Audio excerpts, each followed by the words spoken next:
up, Taiwan? I'm Erika Liu with 10 minutes of news from here in Taiwan and around the world. Analysts are predicting that Taiwan's GDP growth will fall below 3% next year. That's amid a slowing global economy and soaring inflation. New estimates put Taiwan's growth at between 2.3% and 2.5%. Taiwan's National Development Council reports that the local economy improved slightly between September and October, but important indicators like industrial production and exports are still on a months-long downward trend. A local job website says about 80% of companies in Taiwan plan to give their staff a year-end bonus this year. The survey said the average bonus will be 1.23 months' salary. That's the highest amount in 3 years. Year-end bonuses have dropped since the beginning of the COVID pandemic. Now, with restrictions being eased, industries are getting back to normal and able to give better benefits. As COVID-19 infection rates continue to decrease, Taiwan's health authorities are preparing to ease some more pandemic restrictions. 大方向来看，就是说室外就不用戴。岁末的这个大型活动的这个口罩规定，我们会再看变化，再另行研拟。但是大致上的方向就是室外或是室外空间或室外场所，那取消应全程佩戴口罩的这个相关规定。This will take effect on Thursday, December 1st. Face masks will still be required in most indoor situations and on public transport. Authorities added the current limit on international arrivals will be scrapped entirely on the 10th. They also announced that vaccine booster shots will soon be available for younger children. How can you compete with TV and video games if you're trying to get children interested in a dying art form? Well, the people of Hengchun, at the southernmost tip of Taiwan, have come up with some unique ways to preserve their local heritage. TaiwanPlus sent a team there to learn more.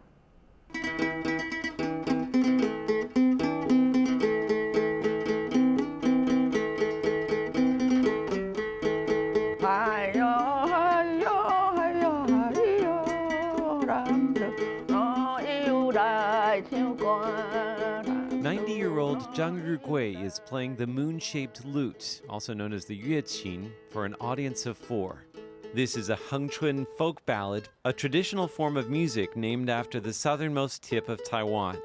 It's a relatively isolated part of the country, a place where indigenous melodies and language have mixed with Hakka and Hokkien elements to create a musical tradition found nowhere else in the world. The songs are deeply rooted in daily life. The lyrics express the difficulties of rural living and a longing for home.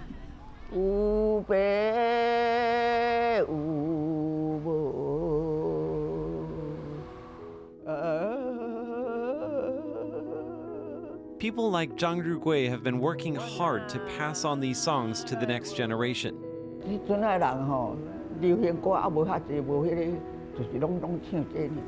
She's been doing it right in her front yard for decades.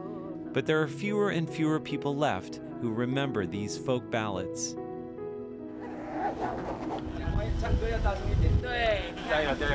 歌谣传统是务必要失传的，因为会唱的人都是老人嘛，或是大人，那他们总有一天会离开这人世间嘛。我们找到最后一块拼图，就在孩子。 Local schools have been teaching Hengchun folk music for decades.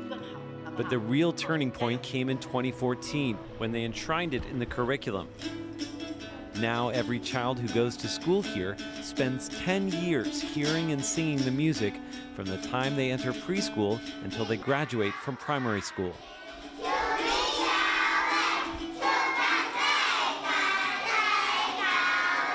所以我们想尽办法让它有趣、生活、潜移默化。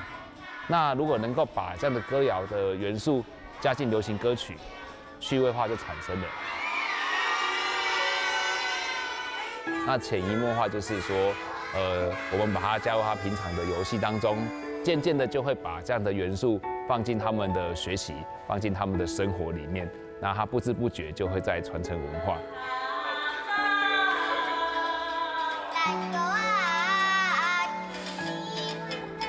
Today, the children are practicing for the Hengchun Folk Music Contest, which is in its 15th year.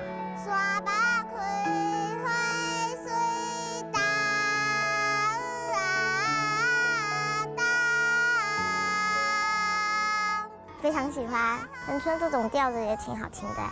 我平常快乐的时候心情很好，我就会唱这个歌。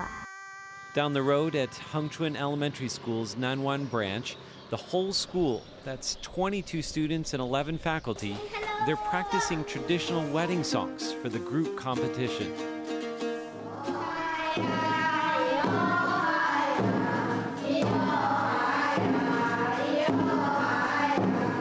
In the voice of one fifth grader, you can hear a sound that belies his age.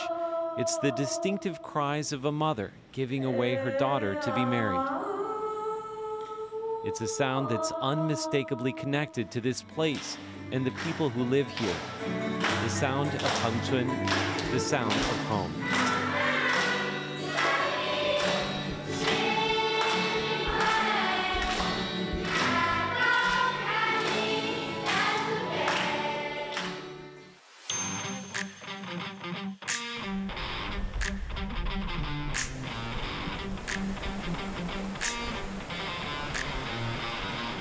When the big day arrives, the city of Hengchun is buzzing with excitement.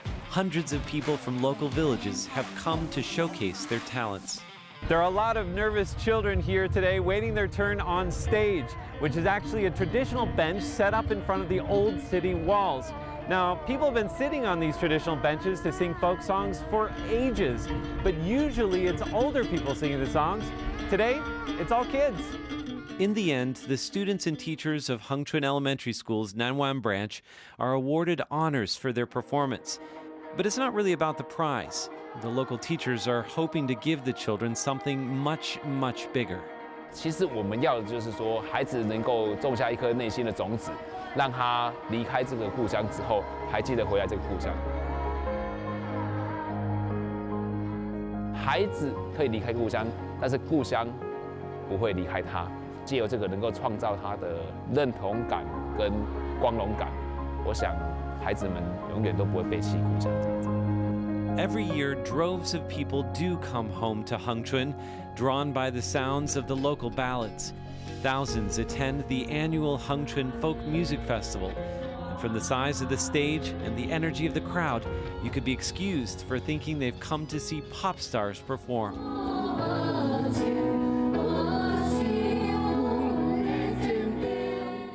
The people of Hengchun have long used music as a way of telling the stories of their windswept peninsula. The fact that these songs have survived through the ages is a testament not just to the music itself, but to the people who share it, hoping to plant a seed, a constant reminder of this place they call home. Thomas Xu, Alex Chen, Peachy Zhuang, and Andrew Ryan for TaiwanPlus. People in Taiwan are eating less rice than they did 10 years ago, with wheat and potatoes catching up the nation's favorite staple. New figures reveal the average person in Taiwan ate 43 kilos of rice in 2021. That's down 2.5 kilos from 2012. Wheat consumption rose over the same period to a new high of 38 kilos per person. Potatoes have become more popular too. So what's behind the swing? Taiwan's agricultural agency cited a trend of westernization in the national diet, including an explosion of Western-style bakeries. When there's the pandemic theory, COVID habits led to fewer people eating communal meals, where rice would be the normal side dish. Whatever the cause, it's clear Taiwanese tastes are changing over time. Thank you for watching What's Up Taiwan. Remember to download the TaiwanPlus app for more stories from Taiwan and around the world. Finally today, we leave you with images of this year's Macy's Thanksgiving Day Parade in New York City. I'm Erika Liu. Take care and see you next time.